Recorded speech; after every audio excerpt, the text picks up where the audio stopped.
Hey guys, welcome back to another episode of Fashion Meets History with Domii Davis. Last week we finished up our series about African American contributions to fashion and history. This month is International Women's Month, so each episode will focus on women who changed the fashion game and history, as well as big moments that contributed to women's rights.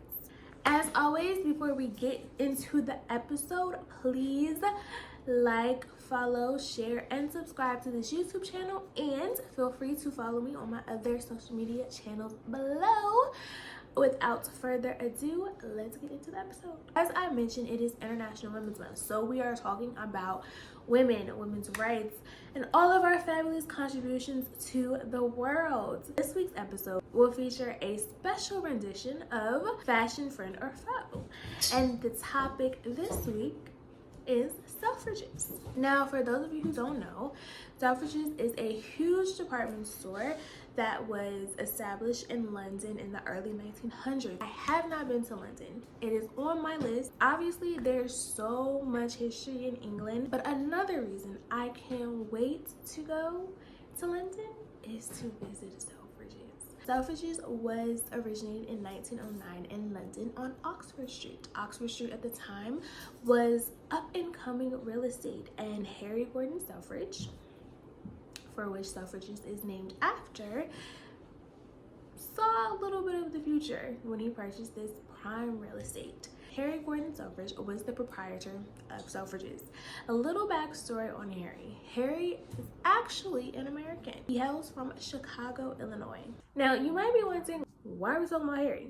Harry's a man. It's International Women's Month. Harry made a lot of contributions to how women see and shop fashion today, as well as women's rights. When Harry left Chicago, he had nothing but a dream and his wife's share of a large family fortune. But that definition was a little bit rude, and it doesn't give Harry all the credit that he deserves. While his wife Rose did come from a wealthy family, Harry also had a lot of experience and ambition.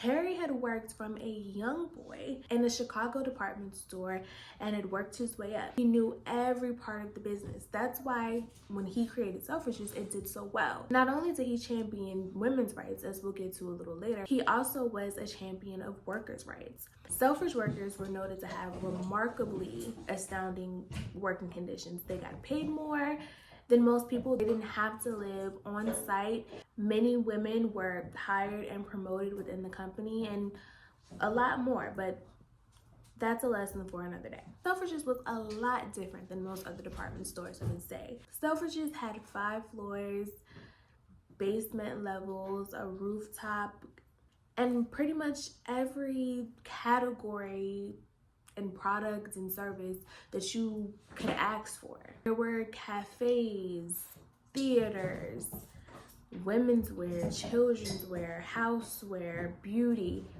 everything. It was revolutionary. Everything in Selfridges was over the top and opulent.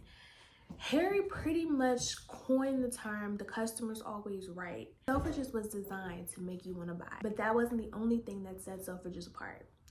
So, you know how you walk into Nordstrom's or Macy's and MAC and Dior and YSL, all these fragrances are right there in front of your face as soon as you walk in? Yeah, well, that is thanks to Harry Selfridge. Before Harry, beauty and cosmetics products were in a case in the back of the store. Women's beauty and cosmetics was shunned. You know, they kind of just wanted you to be barefaced and unhappy. But Harry knew that the beauty and cosmetics industries had what it took to be its own department and to make bank. And he was right. And not only that, Harry knew that women were the key to a successful store, which is another reason why he made that move. Well, how is that really helpful to women's rights? I'll tell you. Up until this point, women really weren't allowed to have any freedoms of expression. They were just meant to be barefaced and quiet. Even their shopping experiences were highly guarded, which leads us to our next modern revelation, that Harry made possible. So at Selfridges, unlike other department stores, women were free to browse the store without a chaperone. Now, this was revolutionary and helped women's rights because it allowed men to see that women could go about their day alone and in peace. And for women, it helped us realize that we didn't want to be at home all day. I mean, I'm sure we knew that, but some people were a little bit more accepting. And changes like this helped everybody to understand that women want to be outside, just like men do. I'm not gonna say that Harry made this decision just to support women's rights, although it did help. It also boosted his sales because, as I said, Selfridges had everything. It was an immaculate and expansive store. So women could quite literally spend the whole day in Selfridges spending money.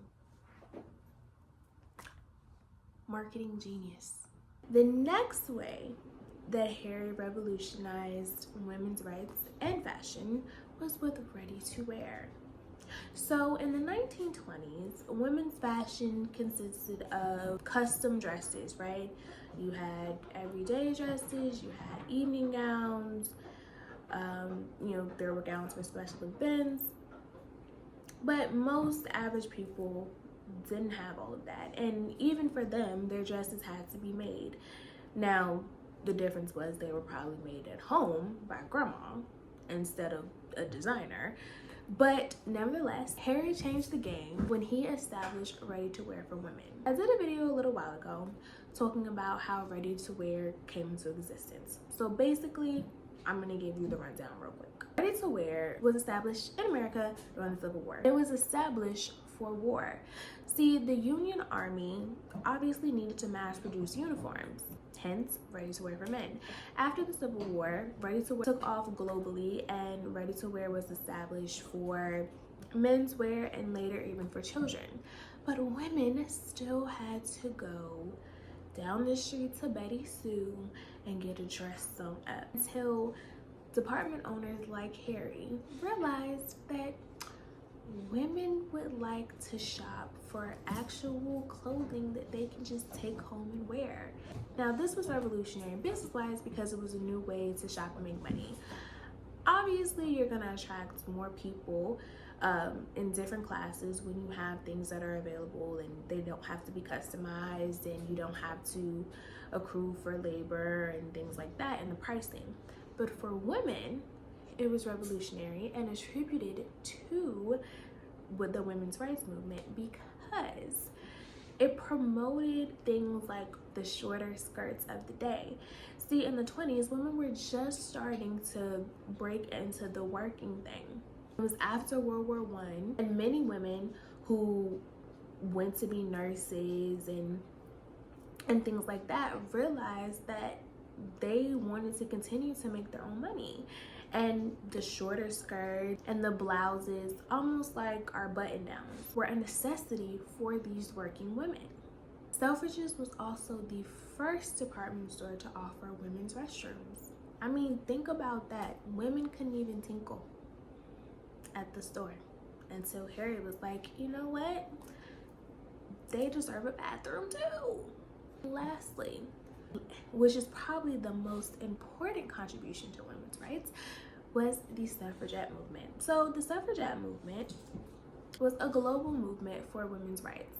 It was happening here in America, it was happening in England. Women could not vote and they just were not having it. And rightly so, because we're smarter.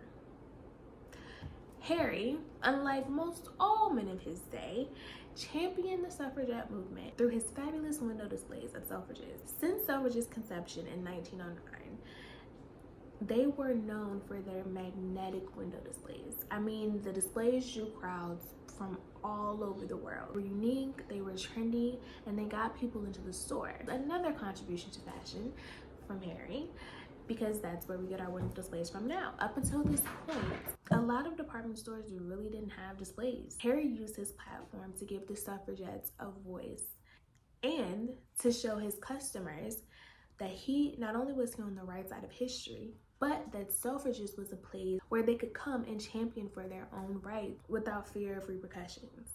Brings us to the 1930s, where of course we have the Great Depression. And the Great Depression, coupled with Harry's gambling, eventually lost Harry and the Selfridge family the rights to Selfridges.